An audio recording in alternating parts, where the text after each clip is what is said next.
There's an ancient site hidden in a flooded jungle that several collections of artifacts had come from. After being approached to analyze the objects, I determined the site to be up to 6,000 years old. To understand what was happening there, I need to see it for myself. But since I've never been to it before, I just hope I can find it. To say that the location is hidden and remote is an understatement, and you can't get there by foot. We're in a tidal branch of the Hudson River that spiderwebs and weaves through flooded areas of vast woods. And if you're not careful, you can easily get turned around and lost. The problem with the site is that I was told about it by collectors.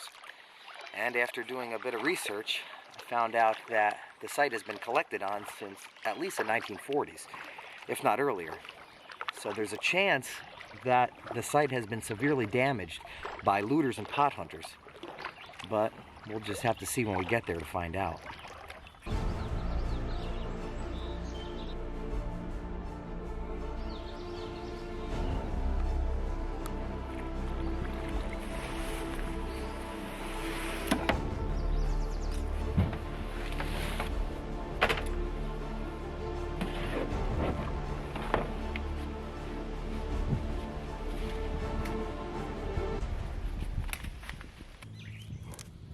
Mama deer and baby deer. As soon as I first set foot on the island, I began to immediately see historical period artifacts and ruins from the 1800s, which I was not expecting to see. It didn't make sense to me at all why there would be a structure way out here in the middle of the water. But then it dawned on me that these objects are likely from a small ice house.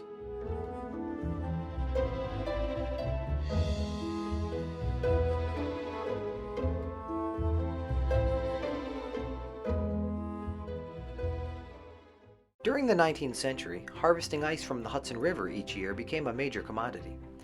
Ice was usually harvested in the upper and middle sections of the Hudson River. Since the Hudson is tidal and connects to the ocean, the water in the lower section of the river has too high a salt content to provide good ice. These huge blocks of ice would then be packed in sawdust for insulation in ice houses so they wouldn't melt, and would then be transported far and wide to families and businesses. Horses would pull the ice on sleighs over 150 miles on top of the frozen Hudson River straight south to be delivered all the way down to New York City.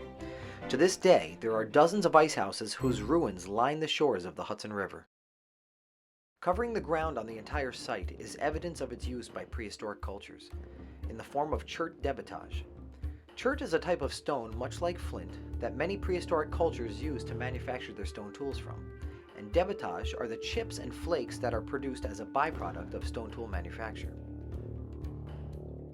There are pieces of freshwater shellfish all over the ground that show us what these indigenous cultures were eating while living here.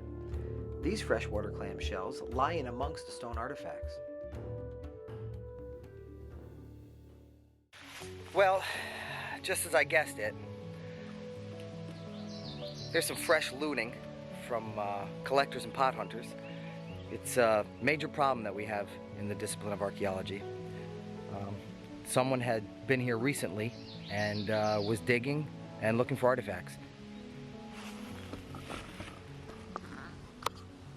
It is illegal to dig or remove any artifact from this site, as this property is part of a nature conservancy. Here's another location on the hill they were looting. You can see the scratch marks on the sandstone bedrock and the tree roots from their digging.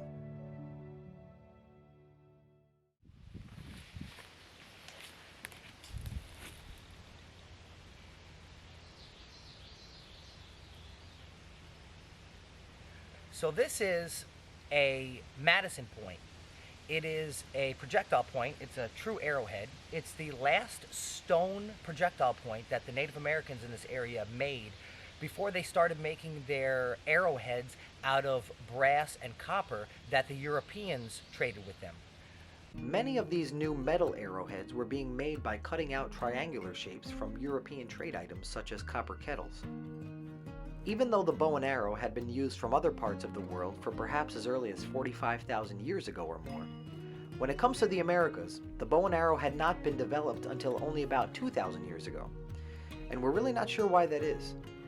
which means any weaponry tip found in the Americas that's more than 2,000 years old is some form of a spear point.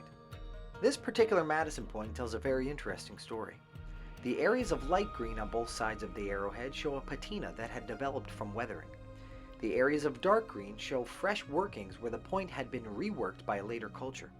This means that the person who made this Madison point actually made this out of a much older artifact from an earlier culture.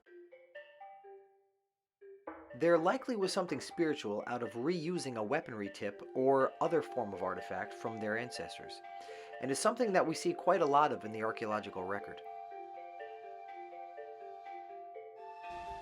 This makes sense for a summer site, summer camp, because the Hudson River is a bountiful resource. They're probably living here on top of this hill, camping here with their families, putting their nets out in the water and catching fish, and you saw the clam shells that we found. What you typically find in a site like this would be a lot of net sinkers, probably. Net sinkers are usually round, flat stones that have had two notches chipped into it. The notches help tie the stones to the bottom of fishing nets in order to keep the bottom of the net down in the water. And we know that they were making tools here from all the pieces of debitage that we found, literally scattered all over the island. Based on the artifacts that I analyzed from the private collections of this location, show this site was being used continuously back to at least as early as 6,000 years ago, to the late Archaic period. This tells us that these cultures were using some form of watercraft for transportation in order to access this site. After visiting this site, I now have a better idea of why it was being used. There's so much history out there that we still just don't know about, and we need to fight hard to protect it.